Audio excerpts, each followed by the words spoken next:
huge in world history, not for that to affect him. And they hitting him every day with it. He's getting a whole 50,000 basket cases of people who are remorse, and they mind, the stuff they did is working on them. And they're telling all that to him. And to me, they're doing it on purpose. We said that when this was way back over a decade ago. That's what we said. Then Imam Luqman infiltrated and trapped, sabotaged, and assassinated. That's what we said about Imam Luqman. Okay. Not that anybody was listening or.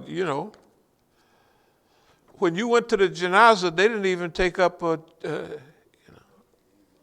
Can you imagine?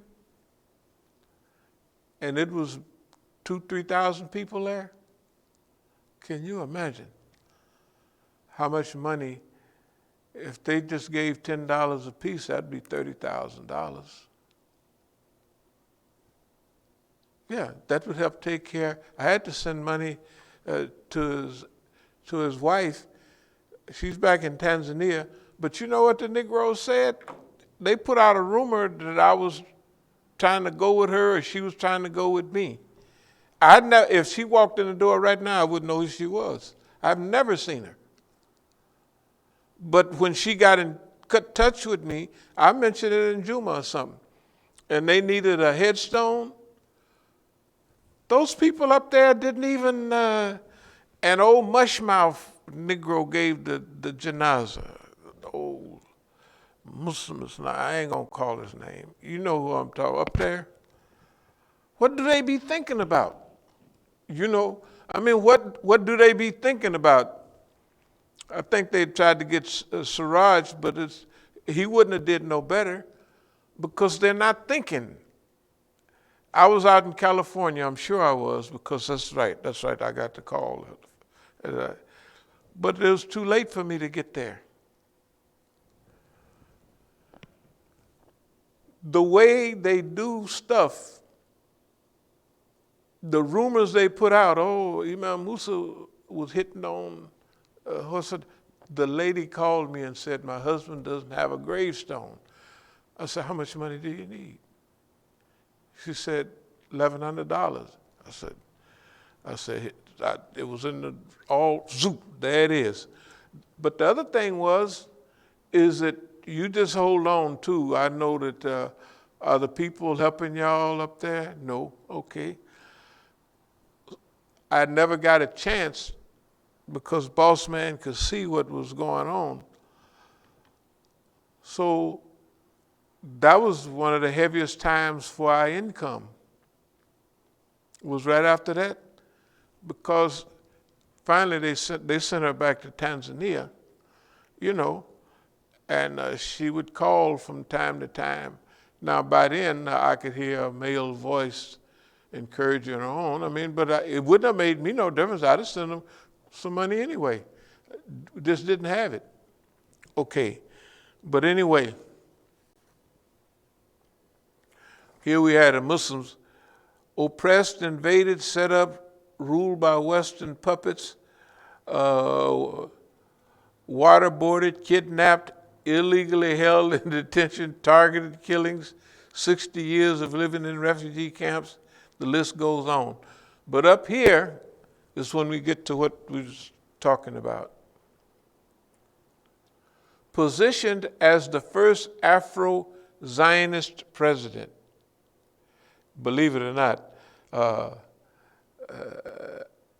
it sounds like I made it up, but you know who said that? Dr. Hamid Algar.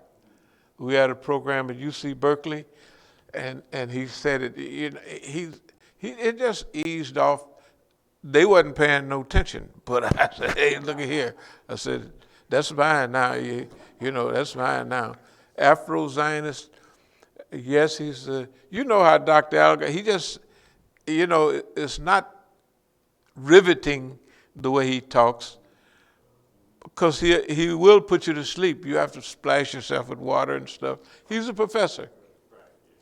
And so, but that one, he was talking about when we was in Iran together years ago, and Tehran had snow, so we had to wait, and we landed in Shiraz, which is good warm weather, and we was walking down the street and everything, and we was together. But see, Dr. Algar and I was actually friends. You know what I mean? Not only he spoke at our masjid all the time, but he's in Berkeley, like right across the street almost in Oakland. So we was really okay. Now we have also known as Bush 3, also known as Judas Goat. Now that was the name of the movie about the right? And I've mentioned what a Judas Goat is, but a Judas Goat is a goat that when they got it getting ready to take the goats to slaughter and everything, the Judas Goat goes around, collects them all, and maybe he got a little bell or something on, and he goes in through the pen, and he brings them all with him. They follow him. That's why he's a Judas Goat. But down at the end, they got a trap door that only he can get out of. He's the only one who knows it's there. So when he goes and get out of the trap door, all the other lambs, or sheep, whatever, they all go to slaughter. They go to slaughter. So that's why they call him a Judas Goat.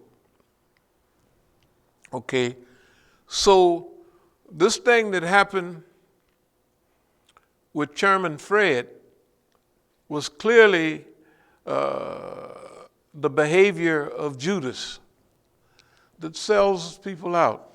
Okay. When I saw the movie, I actually liked the movie, but I said, okay, now this is our time. What do I mean this is our time? All the black people and going to the universities, they're going to see it. So we might, in fact, if you could download it, some kind of way, we'll put it on a DVD and make it part of our package. Because starting right away, even within a week or two, we're going to go to we're going to get a package together. The package together will be a few things that make a little sense, and we're going to go and pass them out at these BSUs. But we're going to also make ourselves available to speak on the subject. Because remember, what they're being fed, by the time they digest it, right, it'll be like the last 50 years. They're already there to cut their throat, to get them to join the FBI, to get them to, right? That's what at all, man, the black universities is, hey, man, I'd be scared to go on campus almost. They got so many police there. You go to the Muslim programs, they got the big sign there. We need languages. You speak Chechen, you speak Dari, Pashto, Arabic, all that. Yeah, you need it. Not only that, what they're doing is they'll come out with something else, and now everybody's not even talking about that. Now they're talking about Billie Holiday. Mm-hmm. They didn't come out with a movie about Billie Holiday. Fred Hampton. And Billie Holiday and what they did to her in 1930, the police, the head of the Department of Dope, whatever it was, hated her. And J. Edgar Hoover, he probably turned over every night 3 or 4 times because of her. Okay. So people they'll forget about Fred, and then now they'll focus on her, and then after her, We're going to stop the cycle. In fact, if you got clips of that, we're going to make a package. It is got a little warm in here. We'll make the package. Okay, now in that package, it's a package designed for basically black students. Basically at the university, you know what I mean, black college level, junior college or university, because time is precious now.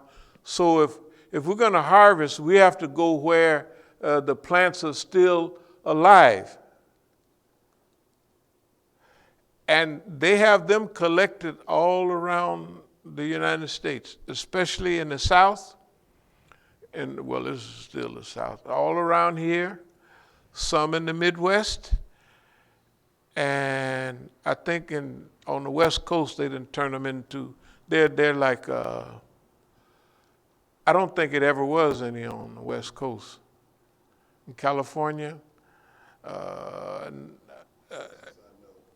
okay, yeah, Texas is different. Remember, yeah, Texas, I've been, but remember, Texas is Dixie. Texas is Dixie, but I think by the time you get to New Mexico, Arizona, they don't have those. But Texas, you got a big crew. But now, see, for this period, that's our period for making the people aware of the patterns of behavior. We not only got the Billie Holiday statement, right? We not only got this Sherman Fred syndrome, but we got the whole Black Panther Party. And now here's what I'm going to do. Between this picture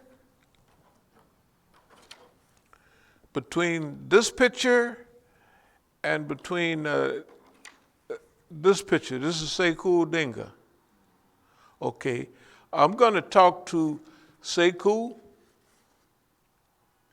but see, when they let him out of prison, the lawyers didn't get him out. He worked out, and I went up to see him. People said I was the old habit of dropping off something, but technically, let's say I just stumbled into him, because I think it's against the law for them to meet with people that's been convicted. But between him and Pete O'Neill, they're the only ones around that we have access to right now, that we were together doing this thing. And they're the only ones that know what my position was. You see what I mean? In fact, they're the only ones, not in the world, but as a financier, nobody knows anything about an African-American financier. They know that they had white ones that fund white groups, but nobody knows that it was somebody that went, and the only one that knows about it, first of all, was Pete, because Pete was head of security. So when I came there and I talked to him after a while, I said, well, I brought a little something with me. So he counted it out and he turned it in. Okay. So the idea from Eldridge was, yeah, Big Hank came here throwing big money down, and some of y'all wanted to go with him. Well, some of them did want to go, because it made more sense. I talked to them and I said, you can't go down to the Rue de Douche Morad buying hashish every day. You can't do it and have revolution. And the only one that would do any physical fitness with me was Sekou. We used to play basketball 4 or 5 times a week. And you can't get in no better shape than one-on-one basketball. Shoot, we was in super shape. Of course, I ran. You can imagine a Negro running up and down the beach in Algiers, swimming trunks on, and like he's carrying a rifle. I did it every day, But you know, when you're young, you may not have as much sense as a lot of people think you do.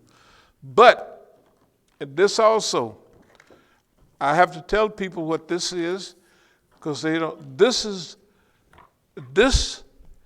got everybody. When I took this is 68. They're killing everybody. You know, I mean, that's the worst year we ever had as far as the black movement. This same year they got Dr. King and all that. 68. So I said, man, this is serious. So this is all the free Huey buttons, the regular, you know, this is the regular style, except my clothes is more expensive than the other guys you see, you know. And I got a 5-inch crown instead of 3-inch crown. They just wearing them little, almost flat-headed hats.